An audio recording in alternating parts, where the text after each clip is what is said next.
Eucaristía, presencia del Señor. Eucaristía, milagro de amor.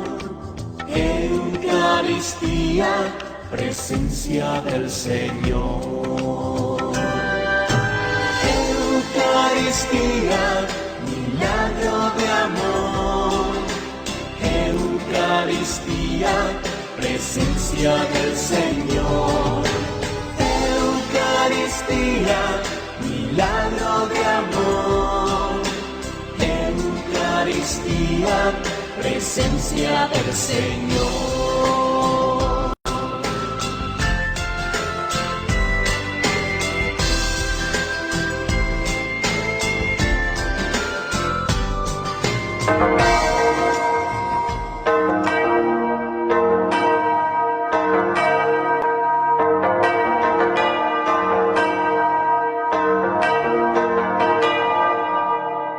Son las 8 de la tarde. Usted está en sintonía de Radio Anglicana, transmitiendo vía internet en www.radioanglicana.es. También puede escucharnos en su dispositivo móvil, descargando nuestra aplicación para Android e iOS. Radio Anglicana, la voz de la Iglesia. Jóvenes de toda la tierra, cantad y anunciad con nosotros por las sendas del mundo la buena noticia.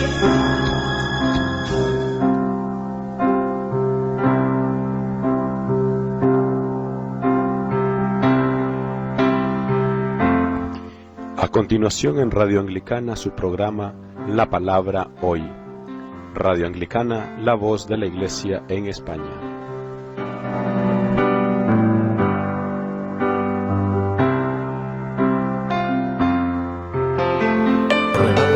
Es poder compartir con todos nuestros amigos y hermanos.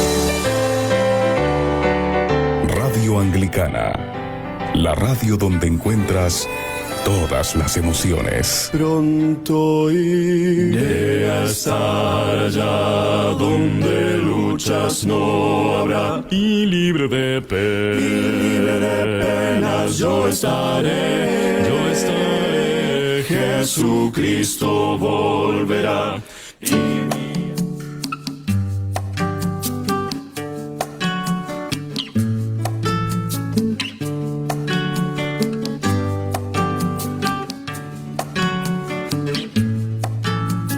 Lámpara es tu palabra para mis pasos, luz en mi sendero.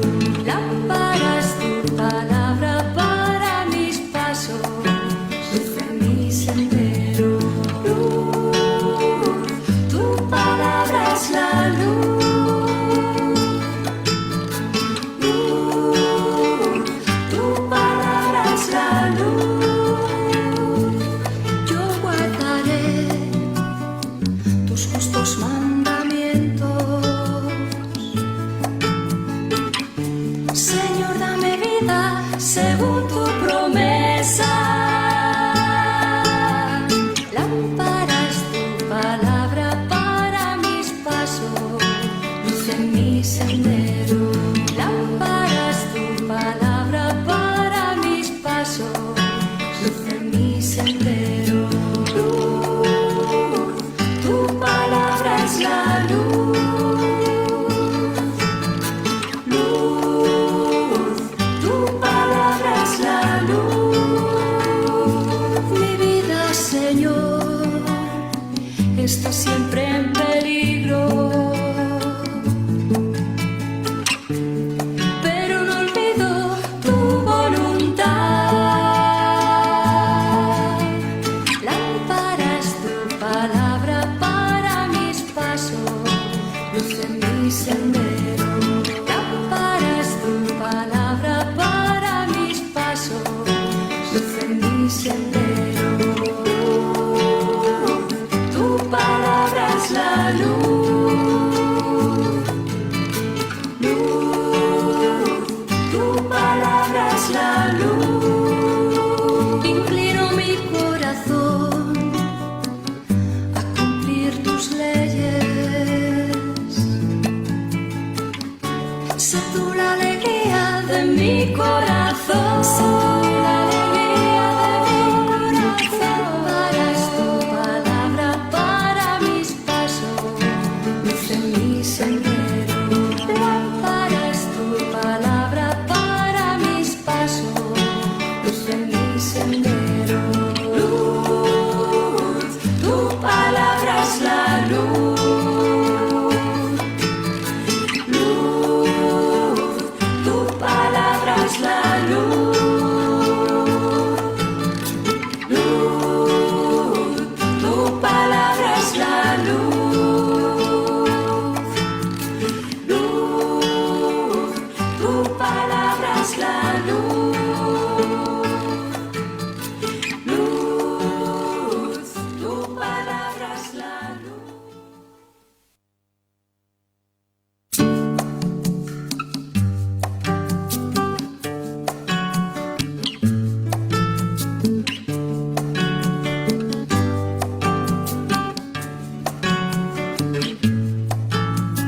Lámpara es tu palabra para mis pasos, luz en mi sendero.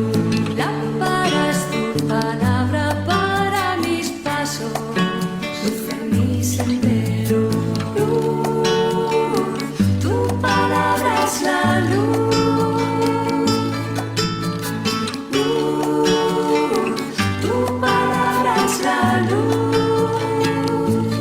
Yo guardaré tus justos mandamientos. Señor, dame vida según tu promesa.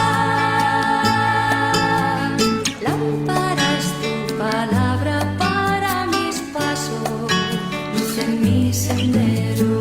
Lámpara es tu palabra para mis pasos. Sean bienvenidos, hermanos, hermanas, oyentes de Radio Anglicana, la radio de la Iglesia, a su programa La Palabra Hoy.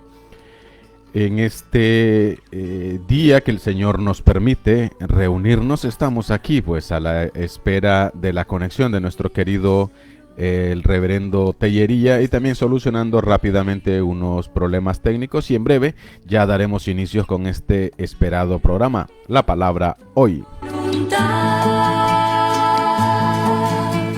Lámpara es tu palabra para mis pasos, luz en mi sendero.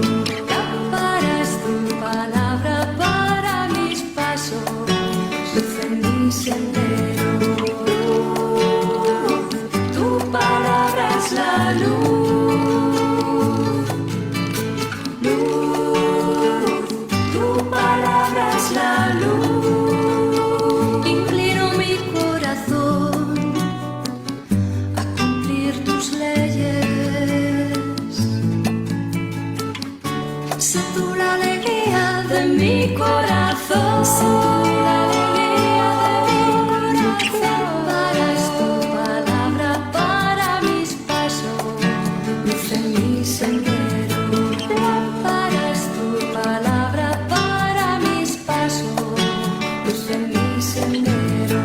Luz, tu palabra es la luz. Luz, tu palabra es la luz. Luz, tu palabra es la luz. Luz, tu palabra es la luz. Luz, tu palabra es la luz.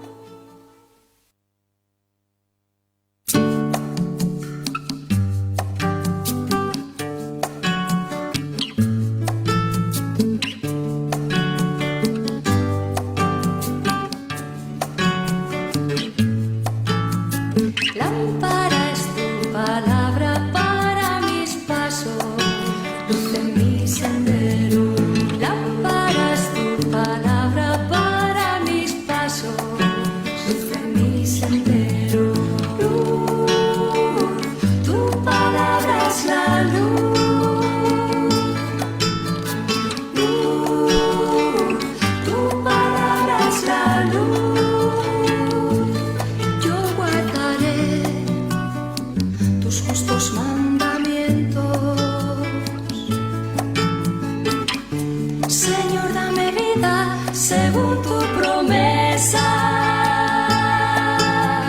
Lámpara es tu palabra para mis pasos, luz en mi sendero. Lámpara es tu palabra para mis pasos, luz en mi sendero. Luz, tu palabra es la luz. Bueno, queridos hermanos, queridas hermanas oyentes de Radio Anglicana, bienvenidos a esta emisión de su programa La Palabra Hoy. En esta ocasión vamos a continuar hablando sobre el ministerio apostólico. Vamos a continuar con el ministerio apostólico en esta segunda etapa de este tema. En esta segunda etapa del tema vamos a hablar sobre la esperanza de una nueva realidad y vamos a abarcar los textos bíblicos de Segunda de Corintios desde el capítulo 4 versículo 16 hasta el capítulo 5 versículo 21. Y bueno, pues ya tenemos acá a nuestro querido hermano y compañero de ministerio, el reverendo Tellería. Reverendo, bienvenido. Muchas gracias, reverendo Noel. Hay que ver los problemas que da la informática, ¿eh? Totalmente. Bueno, pero ya está solucionado y he estado anunciando a nuestros oyentes el tema de hoy. Pues entonces, si te parece bien, Juan Mari, pues comenzamos poniéndonos en las manos de Dios. Oremos. Señor y Padre nuestro que estás en los cielos, por tu bondad, por tu misericordia, por tu gracia para con nosotros, te alabamos y te bendecimos en este momento. Gracias, Señor, porque podemos estar ahora ya sin problemas técnicos aquí en Radio Anglicana y podemos hacerlo siempre con el deseo y la ilusión de servirte, de servir a la Iglesia y de servir a todos nuestros hermanos del conjunto del género humano. Gracias por esta bendición, en el nombre del Padre, del Hijo y del Espíritu Santo. Amén. Amén, amén. Bueno, pues entonces vamos a entrar de lleno en nuestro espacio, no sin antes saludar a nuestros oyentes que comparten con nosotros pues mensajes de texto, de agradecimiento, fieles oyentes del programa de la Palabra Hoy, los que están allí al otro lado del dispositivo móvil, del ordenador, pues escuchando a través de Radio Anglicana este espacio, y también aquellos hermanos que nos ven y nos escuchan en este momento en la transmisión de vídeo de Radio Anglicana. Gracias por compartir con nosotros, por escuchar y por esperar el programa, y también por preocuparse por las emisiones anteriores que por motivos pastorales no pudimos estar. Gracias a nuestros oyentes que también son el motor, ¿no, Juan Mari, de este espacio? Ciertamente, sin ellos no podría haber espacio, evidentísimamente. Totalmente. Bueno, pues entonces vamos a hablar de la esperanza de una nueva realidad. Seguimos con el tema principal del ministerio apostólico, Juan Mari. Y me gustaría preguntarte sobre al menos es la percepción que un lector puede tener cuando se encuentra en esta porción que elegimos hoy de Segunda de Corintios 4, desde el 16 hasta el 21 del capítulo 5. Parece que Pablo, o al menos es la impresión que da, que Pablo, cuando habla de la vida terrenal, la vida en esta tierra, da la sensación que habla desde un punto de vista negativo, Juan Mari. ¿Por qué pasa esto? Y luego también la otra cuestión es que también se puede pensar que es enemigo de la existencia del ser humano la propia vida material, o sea, el propio mundo en el que nos encontramos. ¿Cómo se puede ver y por qué pasa esto, Juan Mari?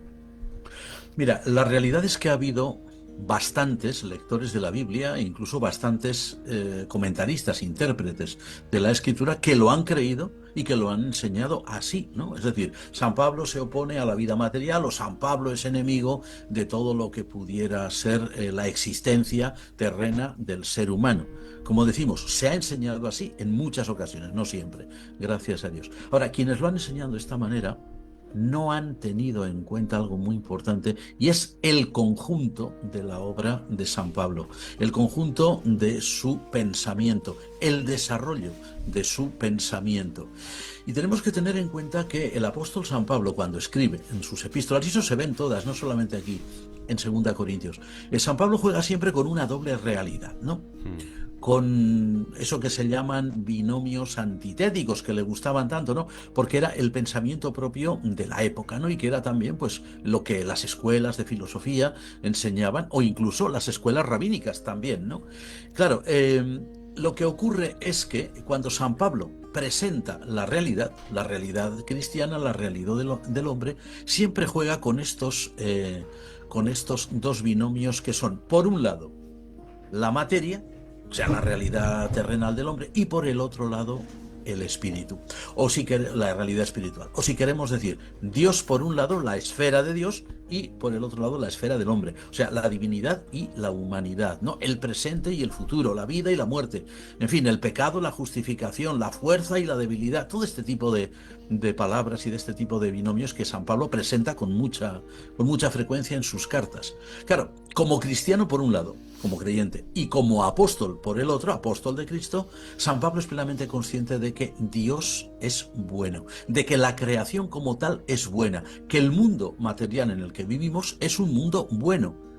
Pero, por otro lado, San Pablo no puede dejar de reconocer la existencia del mal, no puede dejar de reconocer la existencia del dolor en este mundo, por lo cual, lógicamente, San Pablo, como cualquiera de nosotros, lo que anhela es acabar con toda esta situación que es tan sumamente desagradable en ocasiones, para poder estar cara a cara con el Señor. O sea, tiene toda su lógica, ¿no? San Pablo era un ser humano sometido, pues, a todas las limitaciones, como si dijéramos, propias de nuestra especie, de nuestra naturaleza, y deseaba una situación mejor. Pero él no es que desprecie el mundo. Lo que ocurre es que él es consciente de que en el mundo existe la maldad y que existe el dolor. Existe el pecado, en una palabra.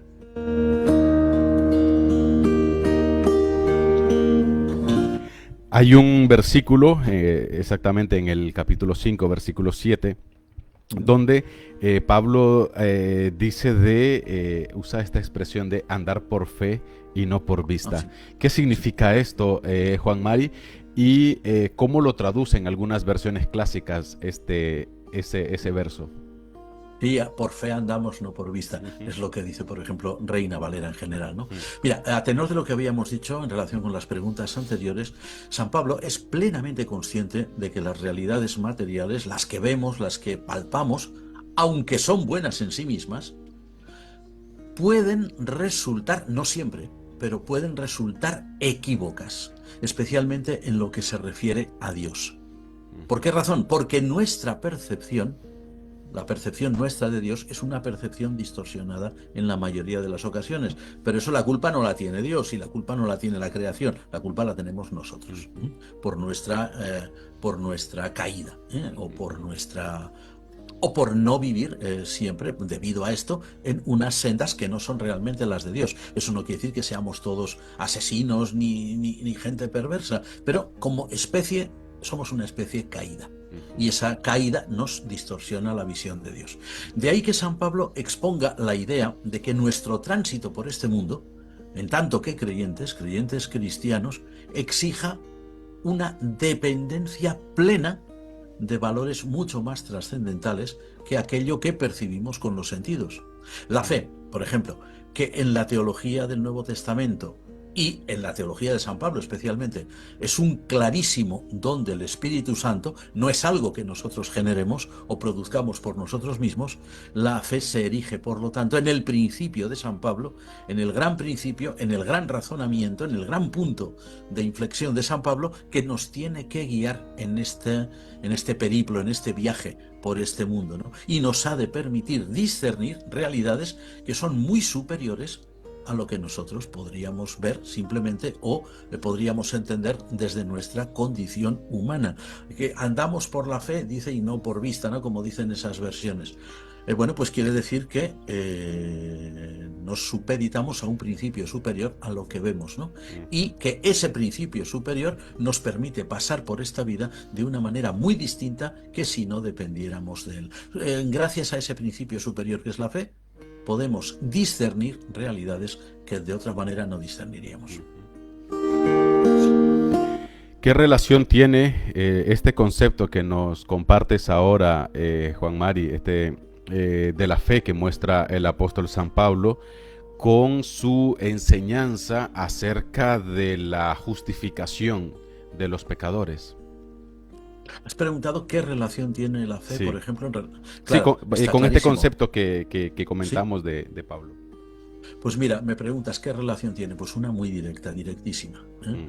Si somos guiados, si somos dirigidos por la fe, pues nos aferramos a ella para confiar en las promesas divinas sobre nuestra propia salvación. Al caminar por la fe, por este gran don de la gracia divina, Dios nos justifica de todo nuestro pecado, es decir, nos declara justos, aunque no lo seamos en realidad, y nos contempla como personas rescatadas por medio de la obra de su Hijo Jesucristo. No quiere decir que Dios nos haga perfectos ya en esta vida, es evidente que no lo somos, pero sí nos considera como si lo fuéramos. Digamos que la fe nos permite entender que hemos sido liberados de una gran carga, pero hemos sido liberados gracias a Jesucristo, evidentemente.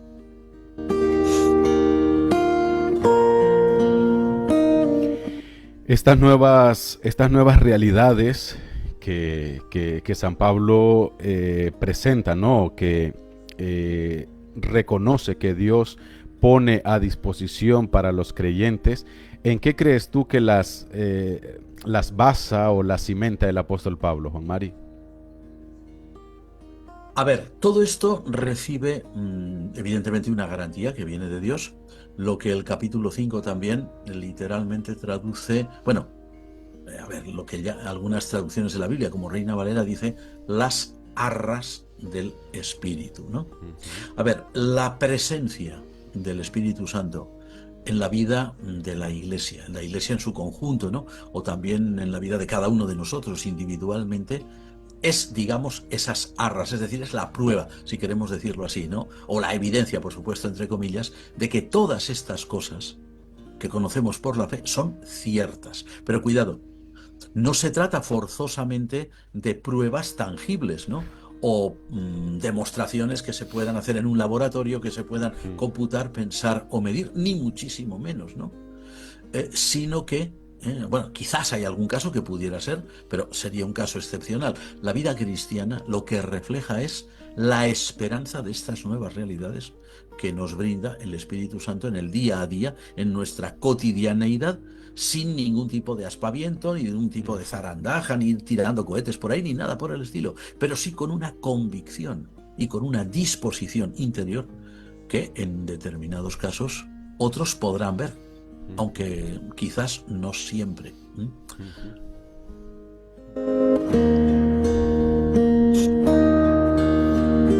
Entonces, San Pablo, Juan Mari, ¿cómo definirías tú que el apóstol Pablo entiende o define la existencia del creyente?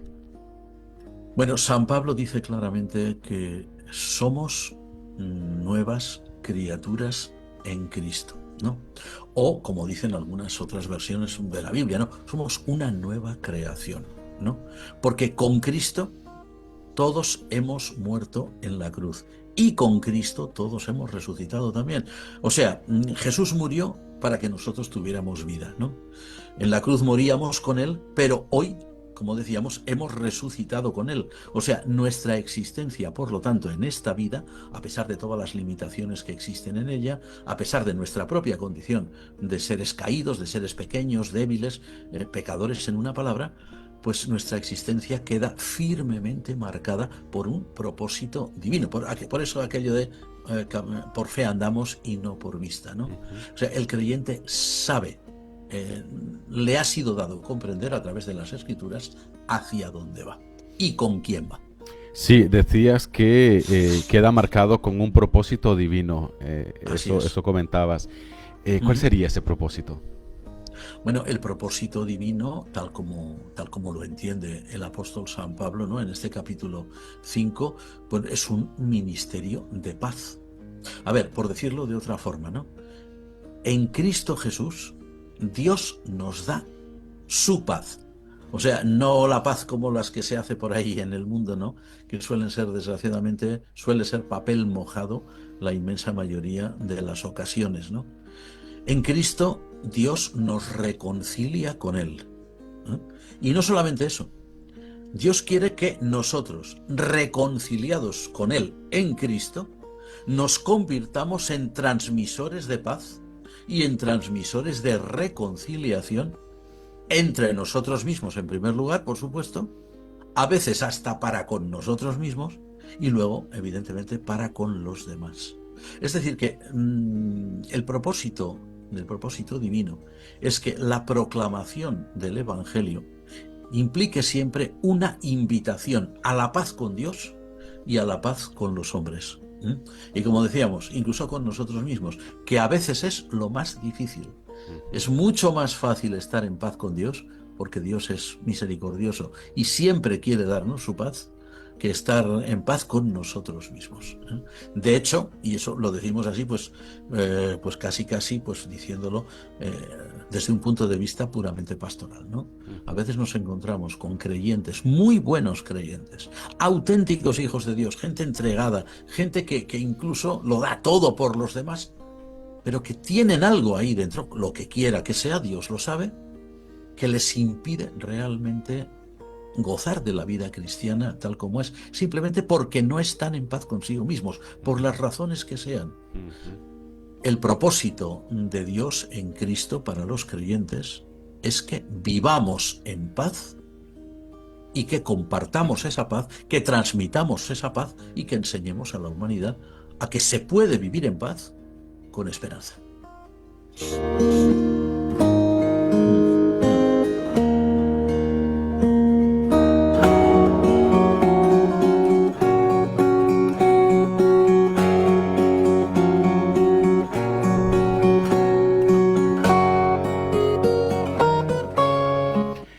Uno de nuestros oyentes, Juan Mari, nos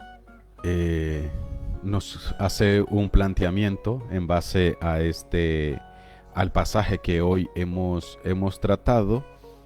Y pues con esto me gustaría que concluyéramos, ¿vale? Tenemos allí dos aspectos importantes. El primero sería, ¿qué le recomendarías a un lector hoy en día que cuando se encuentra con Segunda de Corintios, al intentar no hacer una lectura literal del texto, o sea, quedarse solamente con la letra, que le da la sensación que se queda totalmente desconectado, que algo le falta? ¿Qué le dirías a este? Y si te parece, respondemos y luego pasamos al siguiente aspecto, porque el otro es más intenso. Muy bien, pues esperemos que no sea muy difícil, porque si no tendremos que decir claramente, pues mire usted, ni idea, Ni ¿no? idea. Que eso a nosotros no nos da ninguna vergüenza, ¿eh? Total. Nosotros somos muy conscientes de nuestras limitaciones. Bueno, a cualquier persona que lea 2 Corintios o toda la Biblia entera, cualquier libro de la Sagrada Escritura, lo que le recomendamos siempre es que busque en ella a Cristo. Alguno dirá, hombre, en el Antiguo Testamento no estaba vivo. Evidentemente, todavía no había venido a este mundo, no estaba vivo como ser humano, pero sí estaba prefigurado, sí estaba anunciado. Busquemos siempre a Cristo. Recordemos aquello que dijo el gran reformador Martín Lutero, cuando le preguntaron, ¿cuál es la clave para entender que la Biblia es la palabra de Dios? Digo, bueno, pues que en ella está Cristo, simplemente. Y él no dijo, en el Antiguo no, pero sí, en el Nuevo, no, en toda ella está Cristo. ¿Y cómo podemos buscar a Cristo? Pues muy fácil, podemos buscarlo cuando leemos la Sagrada Escritura con espíritu de oración, con espíritu de aprender, es decir, con una mente abierta, y empezamos a discernir. Hay textos en la Biblia que dicen, uy, esto no me parece a mí muy cristiano que digamos, pero bueno, seguimos adelante. Digo, aquí está. el punto central. No era todo aquello.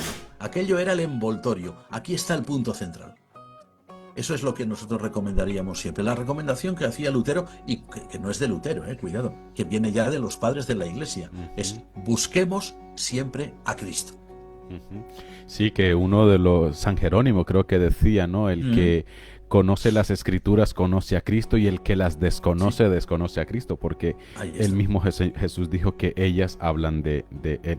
Muy bien, el siguiente aspecto se refiere a 2 de Corintios capítulo 5, creo que en la parte final del 10, entre el 18 y el 20 lo ubicamos, donde habla de que dice que somos embajadores de Cristo. Entonces, con esta frase de que somos embajadores de Cristo y en el nombre de Cristo podemos decir, o en el nombre de Dios podemos decir, reconciliaos con Dios, ¿vale? Él nos comenta de que en muchas tradiciones cristianas, no solamente una, sino que en todas, unas más que otras, los pastores se atribuyen ese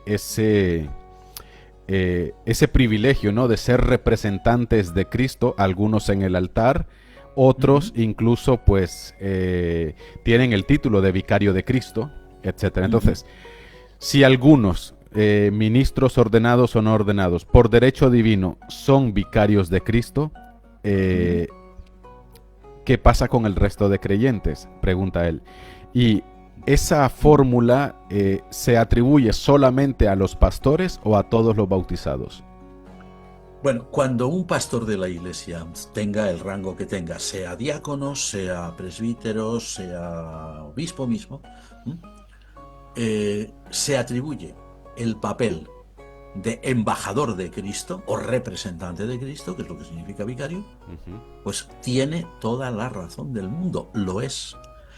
El problema reside en que si cree que solo él lo es donde se equivoca. Es decir, los que somos, por profesión y vocación, clérigos de la Iglesia, evidentemente estamos para representar a Cristo, pero pobres de nosotros si caemos en el error de decir, yo represento a Cristo, por ejemplo, en mi parroquia, el resto no. Cuidado. Cuidado, porque el apóstol San Pablo no se está refiriendo solo a ministros de la Iglesia, y ya lo sabía en su momento, evidentemente. El apóstol San Pablo se está refiriendo a todos y cada uno de los creyentes. Y aunque parezca mentira, hasta un niño cristiano, por pequeñito que sea, ya está representando a Cristo.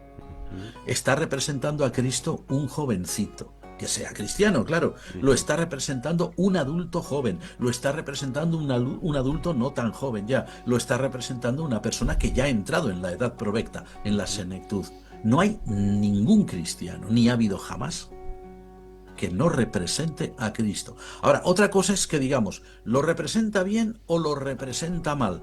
Bueno, eso cada uno verá, evidentemente, pero no porque no sea pastor de la Iglesia.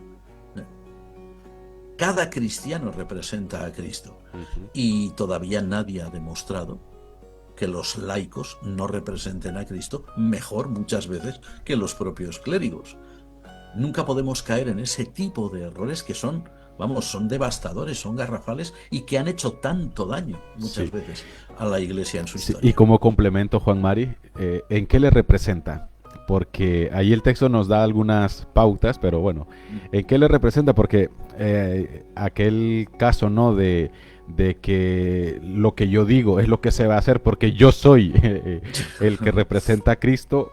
O sea, ¿en qué representamos a Cristo? Clérigos, laicos, porque yo creo que no solamente a la función de predicar o solamente a la función del altar se limita esa representación de Cristo, o simplemente una representación de autoridad también, de que lo que yo digo aquí, san, se acabó.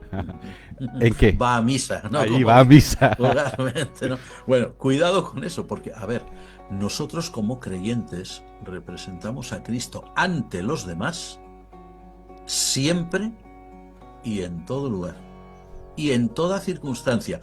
No solamente en el oficio, en la misa dominical, no solamente quienes servimos al altar, sino también quienes están ahí y están escuchando la palabra del Señor y están participando en el sacramento. Y luego ellos, nosotros todos, estamos representando a nuestro Señor en cada momento de nuestra vida.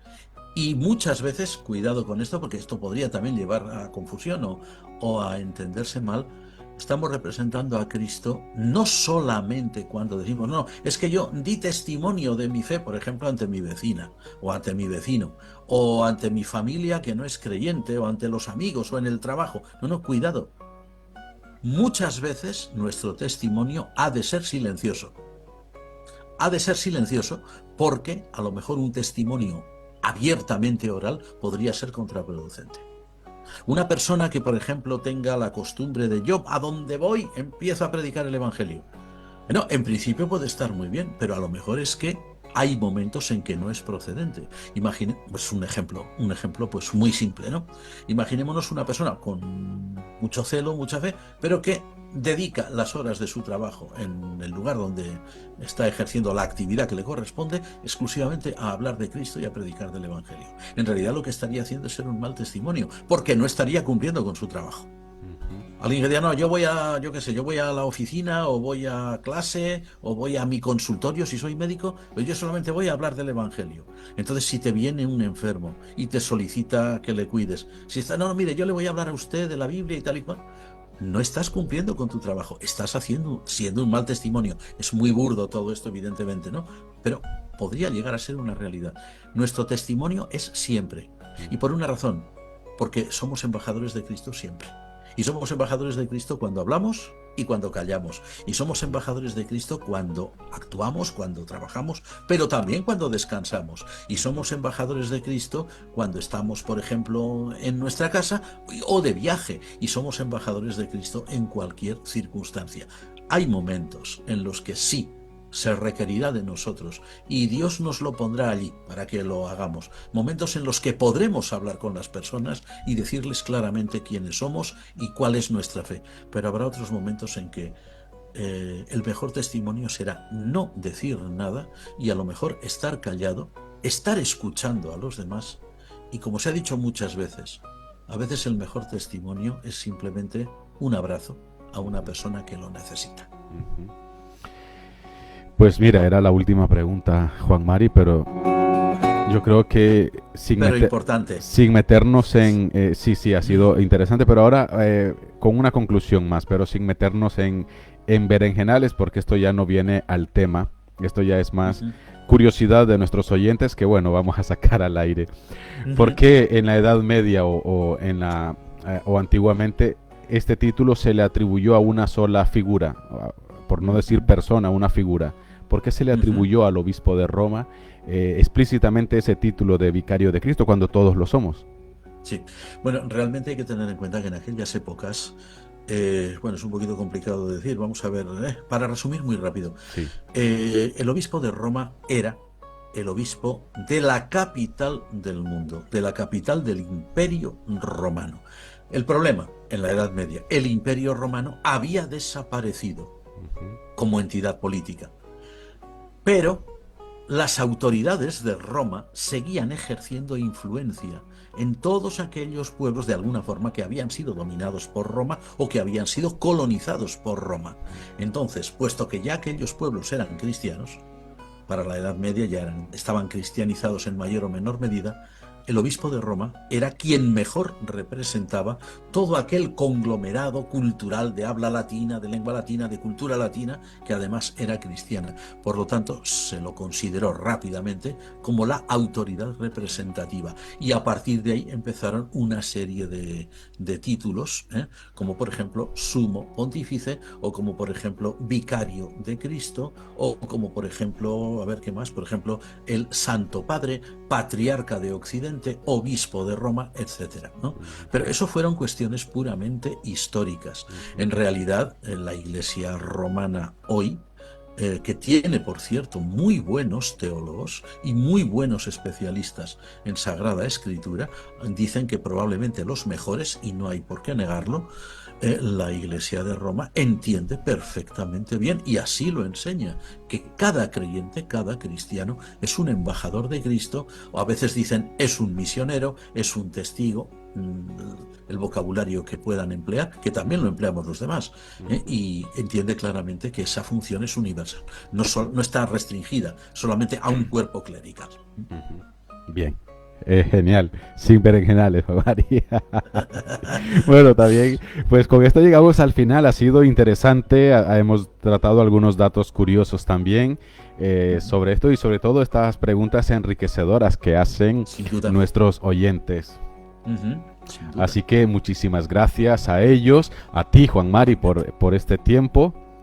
A ti, que estás ahí al pie del cañón, y a los que están contigo ahí, de todos los equipos de Radio Anglicana. Totalmente, así que pues ha sido un gustazo. Dentro de 8 días, si Dios así lo permite, vamos a también a seguir, yo creo que vamos a concluir esta primera etapa sobre, o al menos se me hace la idea, sobre el ministerio apostólico. Vamos a seguir hablando de él, pero creo que vamos hemos, como sabéis, hay una serie de temas con este mismo título de Ministerio Apostólico. Pues hoy hemos visto la segunda temática. Dentro de 8 días vamos a ver la tercera parte de este espacio. Así que les animamos a que sigan leyendo Segunda de Corintios. Dentro de 8 días vamos a continuar también reflexionando sobre esta segunda carta a los Corintios. Gracias también por compartir sus opiniones, sus preguntas, porque eso también nos enriquece a todos. Y sin más que decir, les esperamos dentro de 8 días, si Dios así lo permite. Alabado sea Jesucristo. Amén. Amén.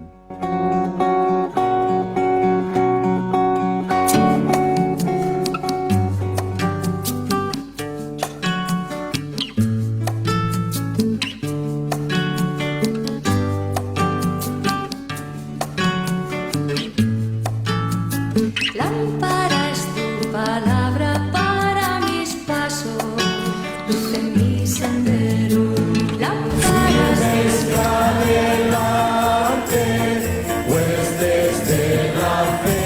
Usted está en sintonía de Radio Anglicana, transmitiendo vía internet en www.radioanglicana.es. También puede escucharnos en su dispositivo móvil, descargando nuestra aplicación para Android e iOS.